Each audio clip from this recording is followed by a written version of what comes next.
Good. Coach Mark Few joining us today here. Like whichever one. Yeah, either one, Coach.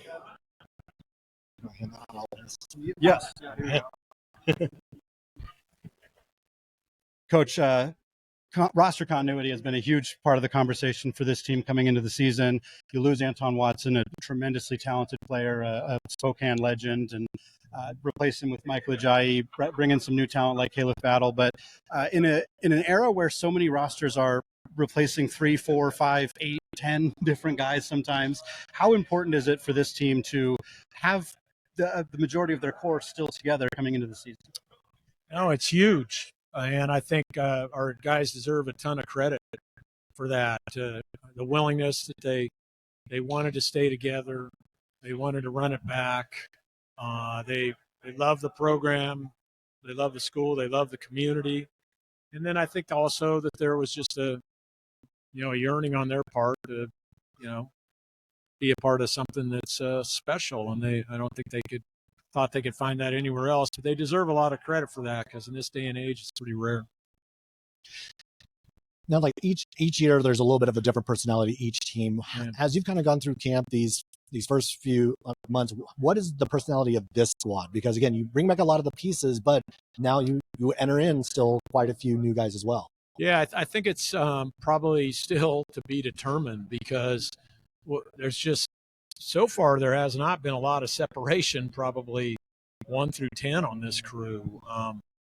Practices have been really, really, really competitive. It's been nice. I compared it a little bit to 2017. And I mean, obviously different. The size we had in that team was incredible, but we could just have these fierce, basically top 10 just going at it every day and flip-flop the groups and all that. And last year, just because of our lack of depth, you just could not do that. We were constantly just usually scrimmaging the scout team and then just crossing our fingers that nobody would turn an ankle or something. Wanted to talk about the new players in particular, but Caleb Battle, you've talked about him being somebody who is so unique, and really, I believe you said he's unlike any player you've ever had before. And crunching the numbers on him, he made more free throws last year than anybody on this team attempted by like 50. Yeah. Like he is such a rim pressure guy. How much does that elevate this program, just having him in that system, and kind of how does that role work for somebody who has that skill set that we haven't really seen in the program recently? Yeah, well, listen, and just what we've come to find out, like, not only does he get to the line, but the other day in practice, I think he made 140 straight. So, which again, like, guys, that is such a weapon to have, going down the stretch of games. You think when you have a lead or anything like that, and what a luxury. And to your point, he's somebody. I think that you always need guys that can get their own shot whenever they want. I think he's kind of one of those guys. And then B, it's nice to have somebody that can get into the creases and make plays and off the bounce, and that certainly describes him. But he's really been doing a nice job defensively. He's got some size and he's quick twitch and athletic, moves his feet pretty well, and so that's been nice too because we struggled with our perimeter defense last year.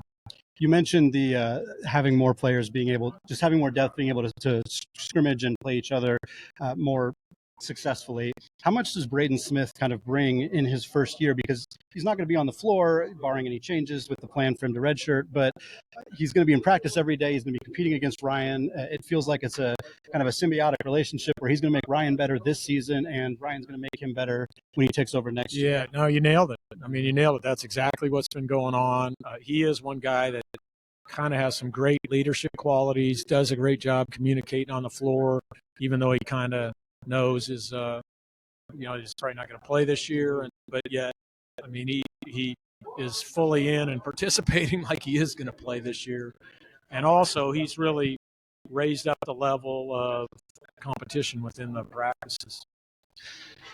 Now, like of the returners, I mean, the guys who came on, like Graham, Ryan, and Ben, like they at the beginning of last year were all trying to kind of find their roles and where they fit in. Yeah. Going into this year, because they kind of had it solidified by the end of the year last year.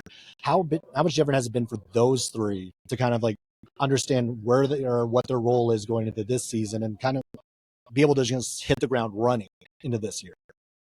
I mean, I think it's been huge, but again, it goes back to the first question. I think they all wanted to run it back because they did know what their roles were going to be, and they did know how much we were counting on them, and so I think kind of both those aspects kind of tie together.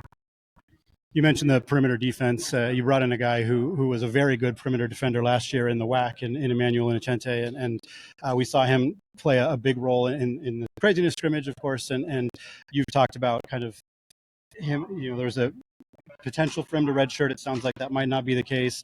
What does he bring to this team, whether it's this year or maybe down the line a little bit, that maybe this team doesn't have that he can kind of help with?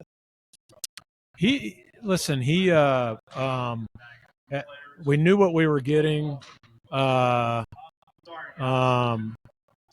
defensively, and a guy that can really guard his yard and just has this gift of getting over a ball screen, again, which is something we struggled with last year. But I mean, he can really shoot the ball, guys. He's got a great 3-point shot, and again, with how effective our bigs are, that's something that is going to be necessary too for spreading the floor out a little bit and giving us a little more room. Two sophomores stepping into, both who played big roles last year, Dusty Stromer and Braden Huff, who redshirted, and how valuable are those two guys to this team this year, and what have you seen from them over the off season, kind of coming into what feels like it's going to be a really big season for them? I mean, I do think it's going to be a big season. I think they got a lot of game minutes under them, and I think I noticed a difference there with just probably confidence. They've both done a good job of changing their bodies a little bit, so I think that's going to be huge. Obviously different with what they bring. I mean, Dusty just kind of fills every box out there on the perimeter. He can handle it, he can pass it, he can shoot it, he can score it, he can rebound, but you're constantly looking for more. I'm hoping his strength that he has gained help him defensively. That's where he kind of struggled last year, and then his shot was a little bit inconsistent. With B Huff, he's just one of those guys, a little bit like Drew, that can really get buckets, but he really got picked on a lot defensively last year. So that's been the challenge for him, and I think he's done a good job, on that in the offseason. All right, last question. I'm going to change gears a little bit.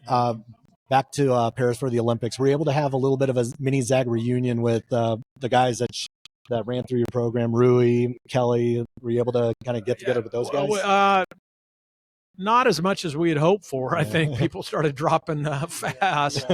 In the end, I got some good time with KO and Andrew here in Vegas with that game, and then I think the expectation was we were probably going to meet in the gold medal game, but that didn't come to fruition. And then we were hoping to connect with Rui up in, but he stayed in Lille, and we were going back and forth to Paris. But it was great. It was a great moment. Myself, LeBron, and AD all sat in the lobby and watched Rui's game, and were rooting like crazy, and just so upset they had that France game won, and just kind of those flagrants on him were a joke. Yeah.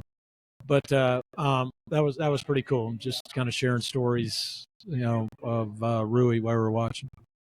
Got to compete against Philip too. Yeah, and I was going to say we probably saw too much of Philip, man.